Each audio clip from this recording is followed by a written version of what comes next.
Hi, fifth grade. I'm gonna move this mouse out of the way. I have a book for you today, and it is a biography. It's called Long Armed Ludi, and she was the first women's, or she it was the first women's Olympics, and you can see that she's on the cover, and she is doing what's called shot put, where they take this very heavy ball and then they throw it as far as they can. So I'm gonna read the back cover for you. It just says Lucille, and her nickname was Ludi. Godbold was her last name, never dreamed of becoming a shot putter, but once she heaved that iron ball, she was hooked. With the support of her coaches, teammates, and an entire nation, Ludi soon qualified for the first Women's Olympics all the way in France. Would Ludi be enough or good enough to bring home the gold?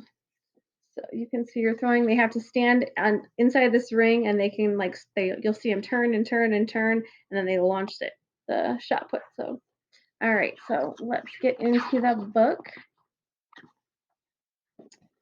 All right, so here we have her over here. All right, it says, no one really knows how Ludi's arms got so long. So I just want you to stop and take a minute. Right away, what do you know about Ludi's childhood? And what does the author want you to know about her arms right away? Just take a look at the picture. This picture, this one right here. You were to put your arms down, see where your hands are, and then look at her arms.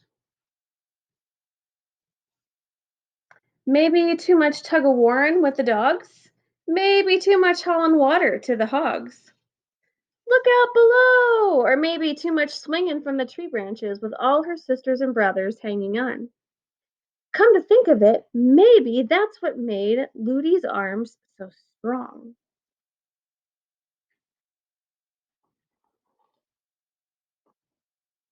When Ludi set off for Winthrop College in 1917, she was 6 feet tall and skinnier than a Carolina pine, meaning a tree. In fact, if she turned sideways, you think she had disappeared. But you could always spot Ludi on the athletic field, sprinting, scoring, cheering, supporting. In every sport, Ludi used her long arms to encourage her teammates. You can do it! She's yelling and shouting with her arms. How high they are. During her final year on the track team, Ludi tried the shot put.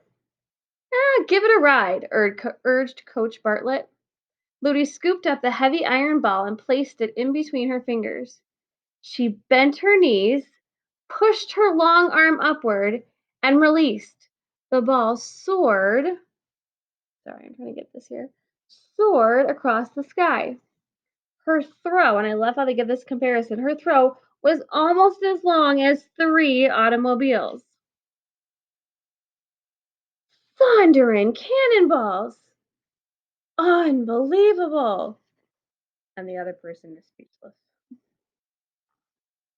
Her heart boomed, her long arm tingled. She loved the explosion of power. So Ludi trained to become a shot putter. Every muscle needed to be strong. She lifted dumbbells till her arms turned to noodles. She ran till her toes cried for mercy. And she did so many leg squats that her feet disappeared in the dust. She wanted to become a champion.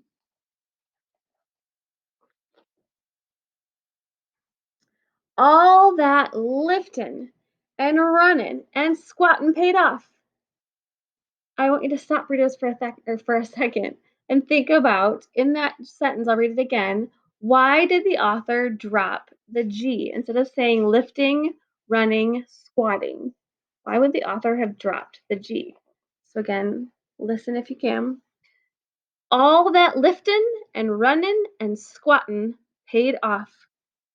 At a Winthrop College track meet in the spring of 1922, Ludi surprised everyone. She set an American record in the shot put with a throw of 35 feet 6 inches, 35 feet 6 1/4 inches. And before you could say Carolina Cannonball, Ludi and Coach Bartlett hopped on a train. They headed north to an important track meet in New York. There, the best athletes would try out for an international meet called the Women's Olympics. There she is, ready to get on the train, still dressed up.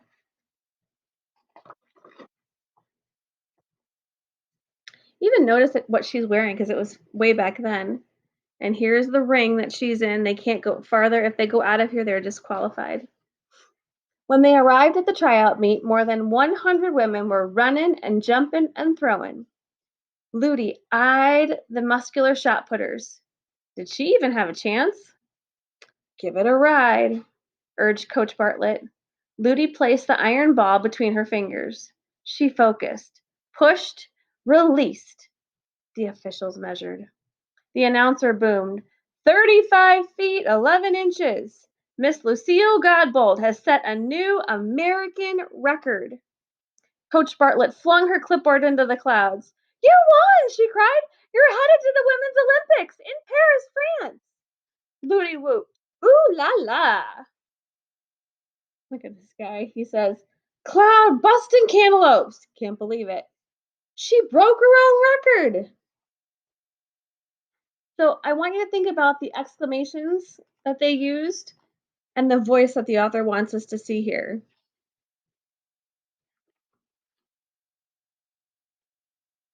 So on the train. But Ludi's smile soon sagged. So something sags, it hangs low. I'd love to go to the Women's Olympics, she told Coach Bartlett. I'd be honored right down to the tips of my toes. But I just don't have the money. The train ride back to the, or sorry, they're going back to South Carolina. The train ride back to South Carolina was quiet.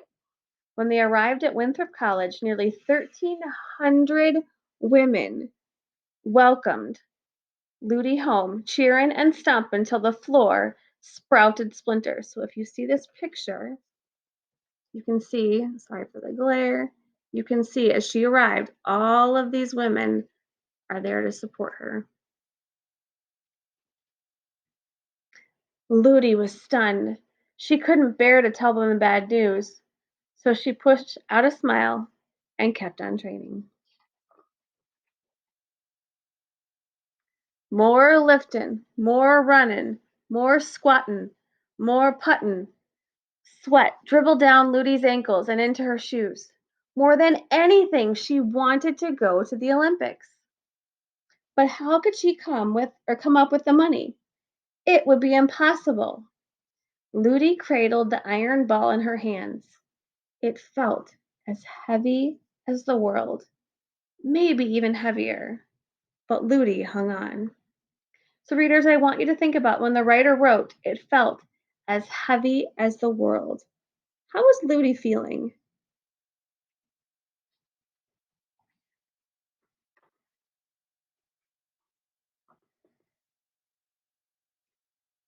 Let's see, there you go. One morning, Ludi ran past President Johnson's office. He opened the door and whooshed her inside. Good news, he said. Winthrop's 1,300 students and teachers are donating money so you can go to France. Ludi's skinny backside nearly slipped off the chair. She'd be going to the Women's Olympics. I promised to win, she vowed, not just for myself, but for everyone helping me. For the next 2 months, Ludi trained twice as hard. At the Women's Olympics, she'd have to throw with both of her long arms, first with her right, then with her left.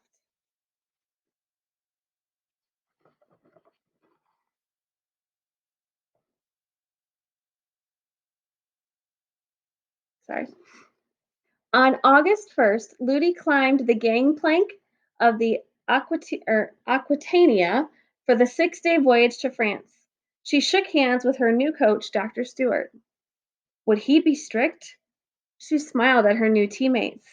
Would they be kind? The ship began to rock and sway. Blubber and codfish.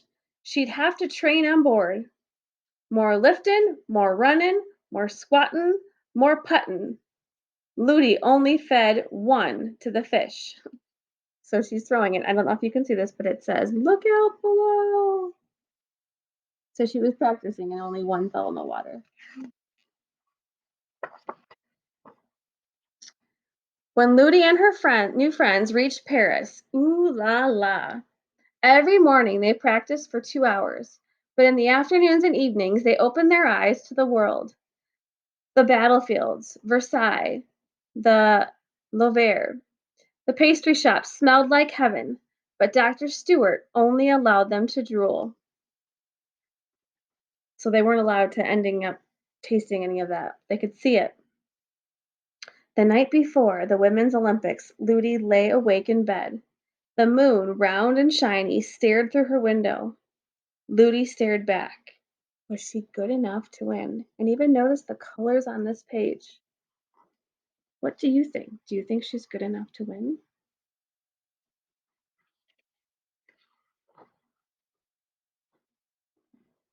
And as always, they're marching in. On the morning of August 20th, 1922, Ludi entered Pershing Stadium for the Women's Olympics. 20,000 fans roared from the stands. Ludi's teammates handed her Old Glory. When the wind tugged, she gripped the flag tighter. When the Americans cheered, she lifted higher. That afternoon, Ludi faced the best women shot putters in the world. She knew the hardest fight came from France's world record holder, Violet Gerard Morris. Just take a look at her. Violet stepped into the circle and pawed the ground with her toe. She heaved with her right arm. She heaved with her left arm. The two throws were added together. A total distance 65 feet, 1.5 inches. Gulp. She's not so sure.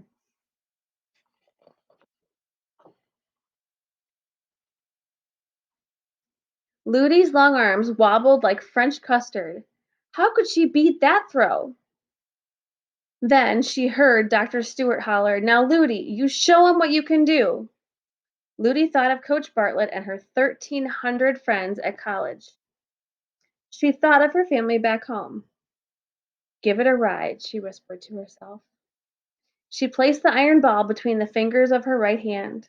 She focused, pushed, released. She placed the iron ball between the fingers of her left hand. She focused, pushed, released.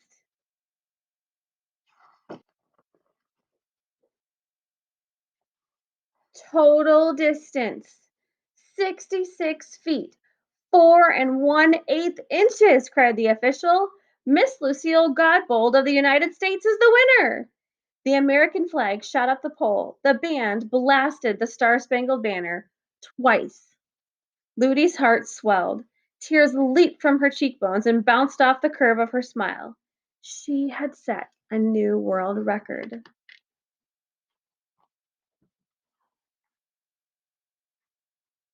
That evening, Ludi and her new friends received their medals. After the banquet, they ate so much French pastry they nearly popped.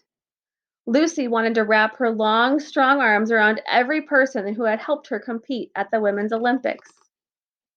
Thanks to the big hearts of so many, she had become a champion. So I want you to think how much of her winning was her, and readers, how much was the people of the support that they gave her that encouraged her. So think about that as you receive your questions to respond to on Flipgrid and your Google Doc. Have a great day.